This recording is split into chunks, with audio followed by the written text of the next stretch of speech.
Marty was the only mother the little grizzly ever knew. He nursed her from the time she was a newborn cub.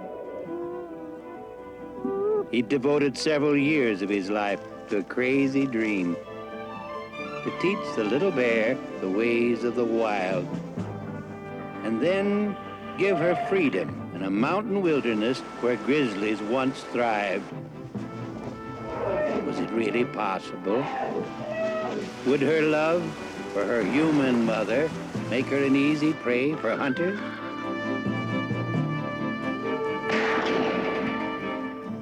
Could she find a mate in mountains where no grizzly had been seen for many generations? Could a zoo-born bear survive in this harsh world? This is the story of Griz, a remarkable grizzly, and of Marty, a young nature writer who was the man who loved bears.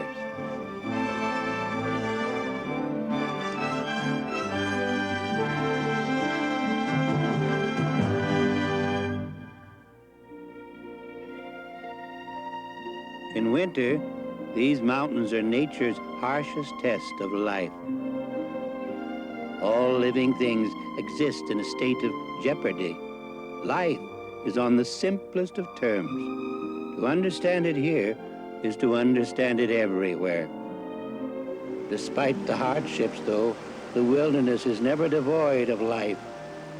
Men have spent entire lifetimes in the wilderness trying to discover all that goes on, trying to understand mysteries, like the behavior of bighorn rams in mating season.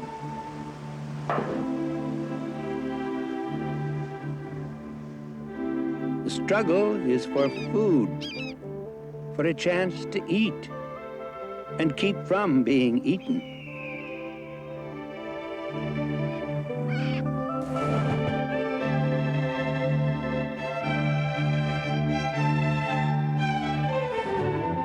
Relationships between species are complicated but important. Yet they are still largely a mystery to naturalists, and many species will be destroyed before we can completely comprehend. Ideas like this are what brought Marty Stouffer into these remote mountains of Colorado. He planned to spend a year making first-hand observations. As a nature writer, he wanted to live among the things he would write about.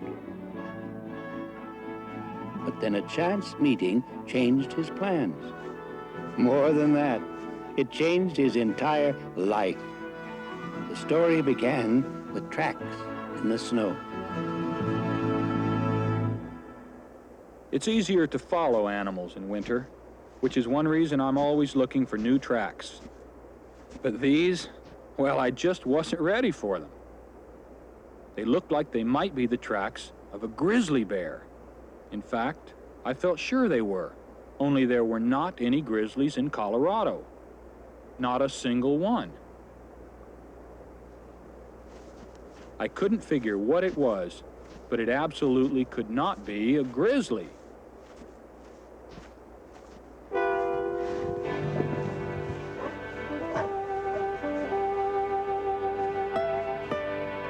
Whatever it was big. The tracks were very fresh. There were coyote tracks too, which confused things even more. There wasn't a sound. I began to get spooked a little. I heard something and stopped to listen. Sure enough, the crunch of snow. I turned to have a look. A grizzly! I ran like crazy. I'd read about grizzlies thirsting for human blood, but he wasn't even chasing me. Later, when I knew grizzlies better, I realized he was just warning me that this was his territory.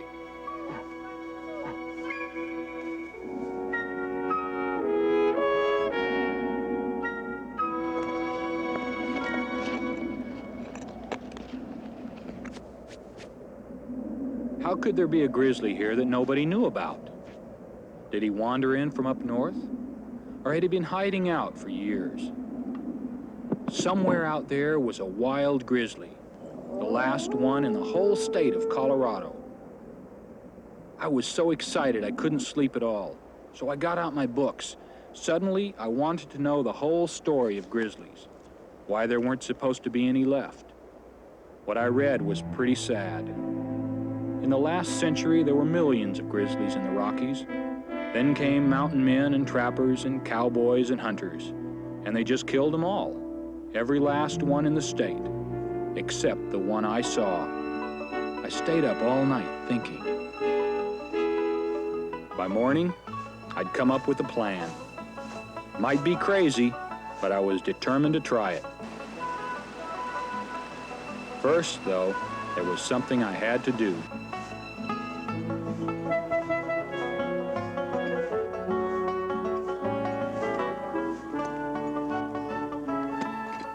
It had to be important for Marty to make this trip. It was 18 miles from his cabin to the paved road, and that was only the beginning.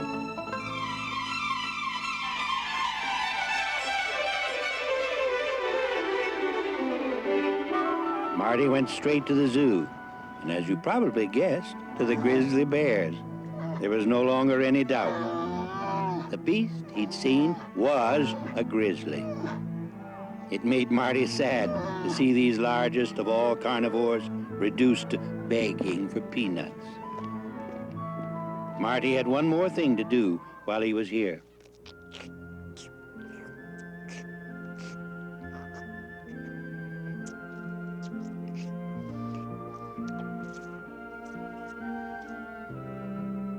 Oh, can you come around to the side door?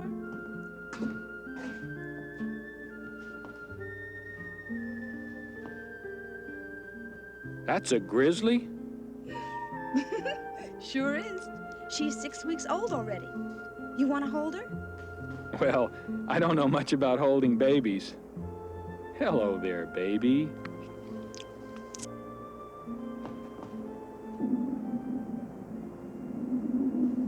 The trip back was quick. Marty doesn't like to hang around in cities very long, but he accomplished his mission. He proved to himself that the beast he'd seen was a full-grown grizzly. Now, for the first part of his plan.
How about Shirley? No, you just don't look like a Shirley. Grizzly, Griz, Grizz. You know, that's not bad. Grizz. Here, Grizz. You like that name, Grizz? Dinner time, Grizz.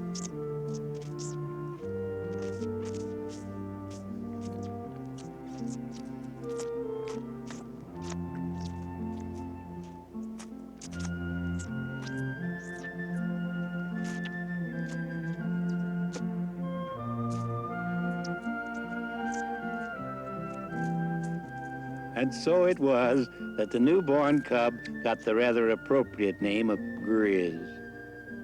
Also, on that day, she got a very dedicated human mother. In the remaining weeks of winter, Marty was to care for her with as much devotion as a human can bestow on an infant. It was part of Marty's plan, impossible as it seemed.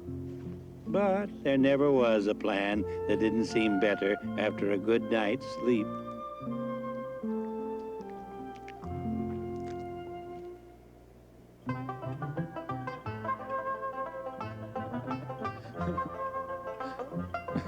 Next morning, Marty was up and out early as usual. Little Griz stayed in bed. Grizzlies are supposed to sleep all winter. In the wild, she'd be snuggled up to her 700-pound mother. But it was also nice and warm next to the big wood stove. At first, Marty couldn't concentrate on the wilderness world outside. He was thinking of the little cub back in the cabin. Was she all right, alone? Maybe he should go back. While these things were on his mind, he heard something. It was the old grizzly again. He'd found the carcass of a winter-killed elk. Marty thought of the helpless creature back in his cabin. Would she ever grow into anything as powerful as this great beast?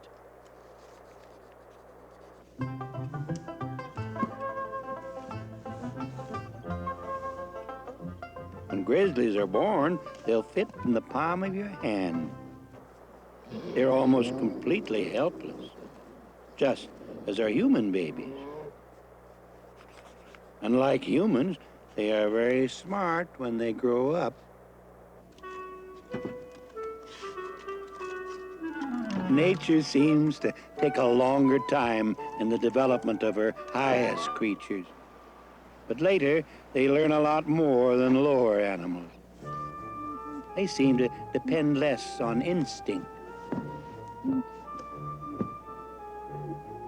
Marty knew he had a lot to learn, too.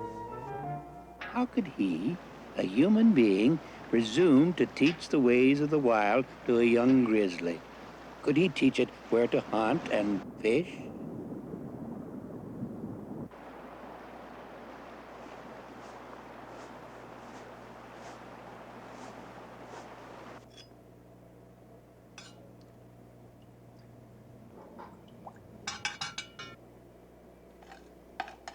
My plan was simple enough, or so I thought.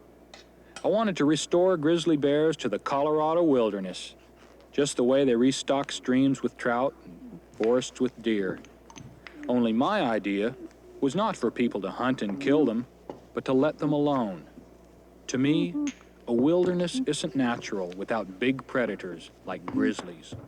It's hollow, like a ghost town. When I discovered that old male grizzly, I was happy. I thought that my plan would be practical. I had found him a mate. Now, to let nature take its course. There'd soon be a new dynasty of grizzlies in Colorado. How about it, little girl? You grow up big and beautiful, because I've got a boyfriend for you.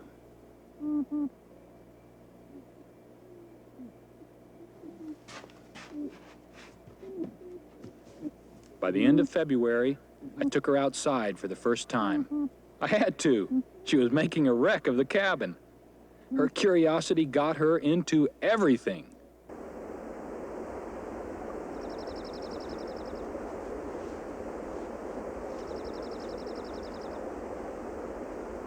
At first, she was a little confused by the snow, but she quickly learned to love it.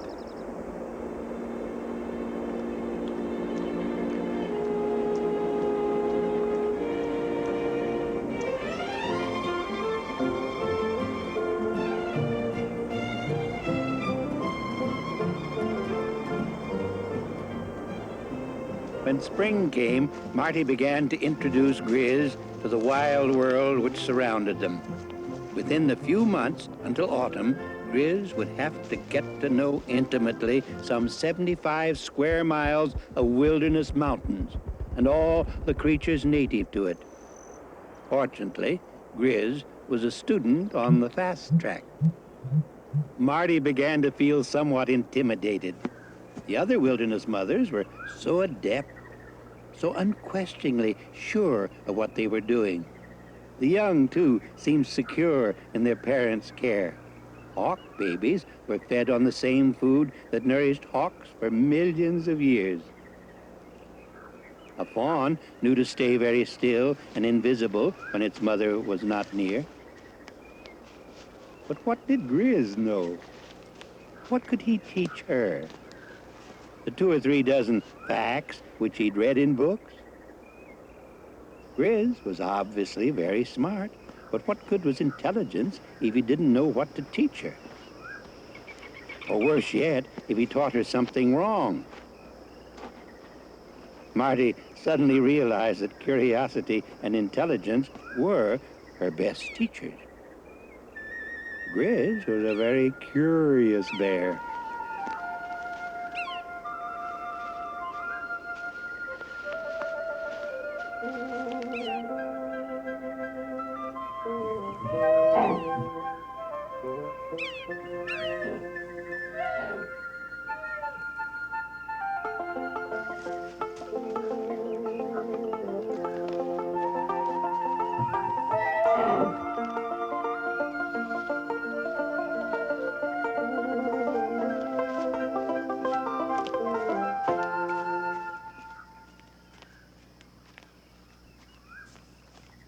Even though Griz was still mostly on the bottle, I was trying to get her interested in other food. I had read that grizzlies eat roots, but what roots? I'd just dig some up and try them on her. Either I guessed wrong, or she wasn't ready for wild turnips. But she loved to dig. Just taste it, Griz. How do you know you don't like it?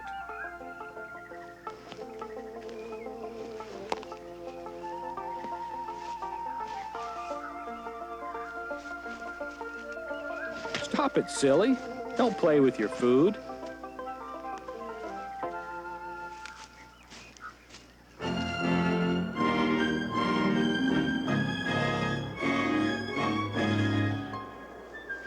It got warmer, so Griz and I went up to Timberline, where there was still lots of snow.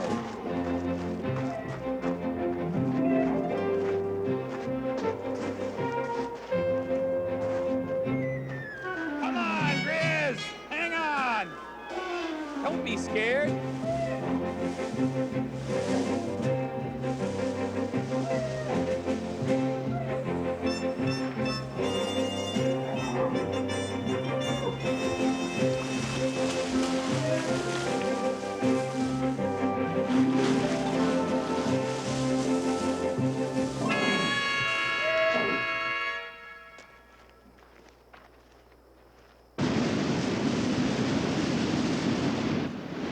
Bear experts have told of seeing grizzlies watching beautiful sunsets.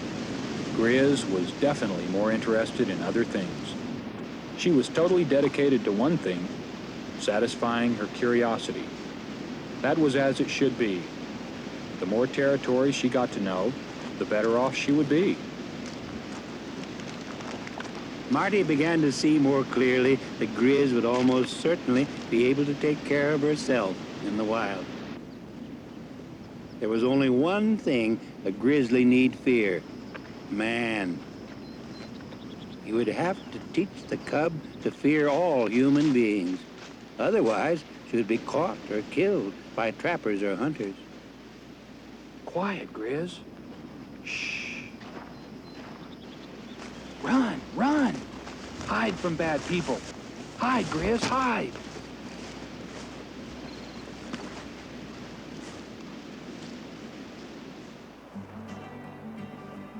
The season got warmer, so Marty and Griz moved into a primitive lean-to at a higher altitude. Griz was now able to go off exploring by herself.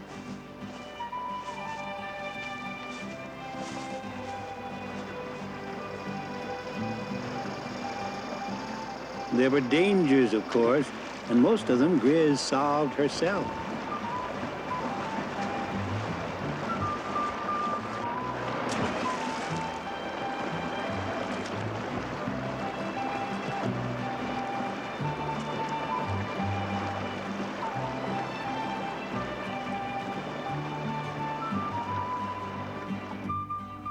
This time, Griz wandered a long way from home, to the top of the ridge. What's that? A fresh hole? The Griz, it smelled like something to eat.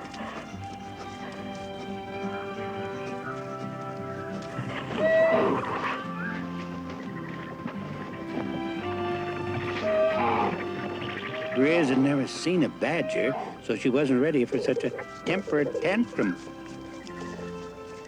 She was so frightened, she was in the water before she realized she'd never tried to swim before. But it's easy for a grizzly.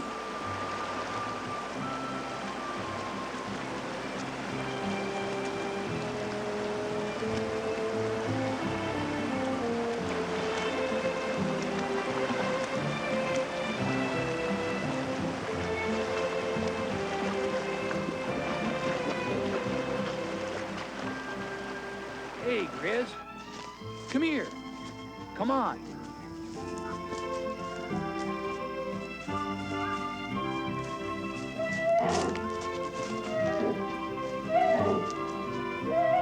You smell something, Griz? You scared? What is it? Griz, nothing's wrong. Don't run. Come back here. Oh, well. Griz had smelled something that frightened her badly, and in a moment Marty would understand. It was a bear tree. Those were claw marks made by a grizzly. Their meaning to other bears was clear. It meant keep out, no trespassing. So that's why Griz ran away.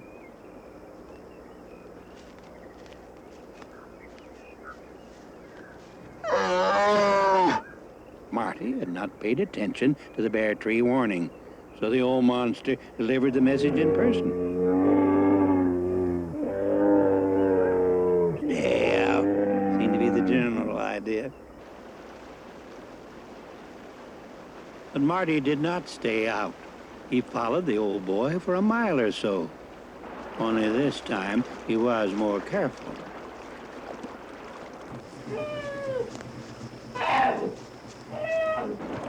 The grizzly was busy fishing. Marty watched, fascinated. It seemed safe, so Griz came sneaking up to watch.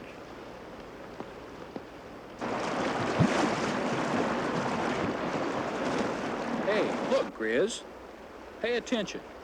You need to learn his tricks. They watched for a long time, fascinated. It was the first grizzly the cub ever remembered seeing. That's the next thing you need to learn, Griz. How to fish.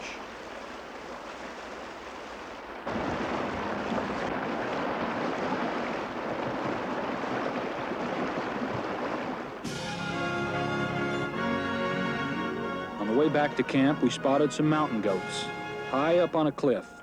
We started to climb. Mountain goats have survived the high altitudes because no one else can get at them. Even humans have trouble, and for a young grizzly, it may be impossible. Griz is very sure-footed. All bears are. But this rock is loose. It just slides out from under her. Maybe the rock's more solid here, eh, Griz? Marty climbed on up. The mountain goats wouldn't wait. He kept a watchful eye on Griz down below.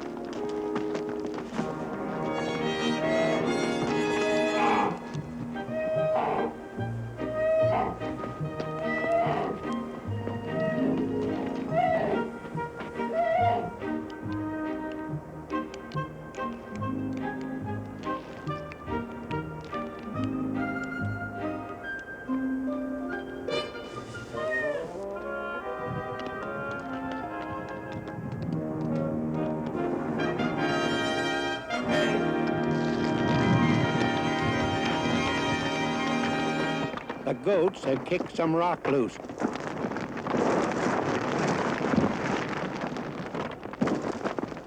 Griz hears it, but what can she do?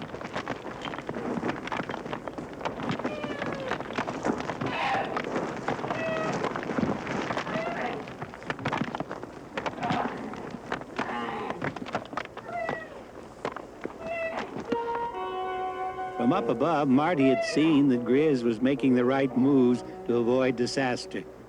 He felt pretty good, knowing that she was so alert and self-reliant.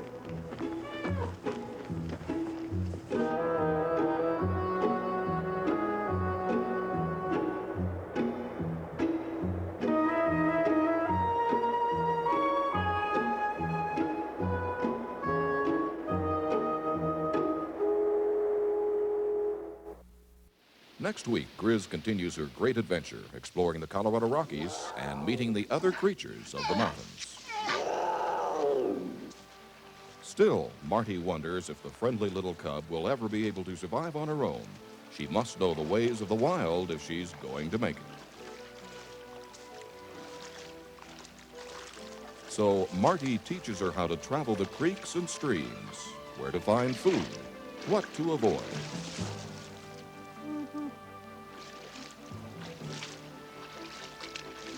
During the summer, she survives many of nature's dangers only to face the greatest danger of all.